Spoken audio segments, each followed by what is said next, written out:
Now we finish with the aerobic pathway. Now we move to the anaerobic pathway. What happened here in this pathway, it do not use the oxygen. It produces less ATP or energy.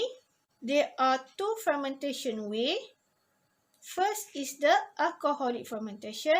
Second is the lactate fermentation. Now let's check it out. What happened to that fermentation? Okay class, now we move to the alcoholic fermentation. To alcoholic fermentation to happen, it needs glucose to be converted into 2-pyruvate. This process also involves the glycolysis. During the glycolysis, the 2 ATP will be produced and 2 NAD plus will be reduced into become NADH. So now the 2-pyruvate has been produced here. The 2-pyruvate that has been produced here will be react to become acetaldehyde. This acetaldehyde consists of 2 carbon because during this process, it will lose 1 carbon from the pyruvate. So this 2 acetaldehyde will be converted to become the ethanol. 1 ethanol consists of 2 carbon by the oxidation of NADH become the NAD+. So since molecule of glucose produce a 2 molecule of pyruvate, so the whole reaction will need 2 molecule of each step. So finally, there are about 2 ATP, 2 pyruvate, 2 carbon dioxide, 2 acetaldehyde, 2 ethanol, 2 NADH, and also 2 NADH.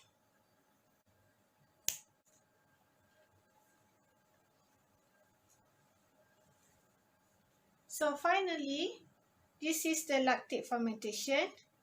It is almost the same like the alcoholic fermentation. It starts with the glycolysis where the glucose will be break down into a 2-pyruvate and 2 ATP will be produced and 2 NAD plus will be reduced to become NADH. This pyruvate consists of 3 carbon. So what happened here, this pyruvate will be directly convert into 2 lactate where the NADH will be oxidized to become NAD+. So here there is no loss of carbon. So these 3 carbon from the pyruvate maintain as a 3 carbon as a lactate. So since there are 2 pyruvate that has been produced, so there are 2 lactate and there are 2 NADH and also 2 NADH will be involved in this step. Okay class, I think we have done with the cell respiration. The end.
Yeah.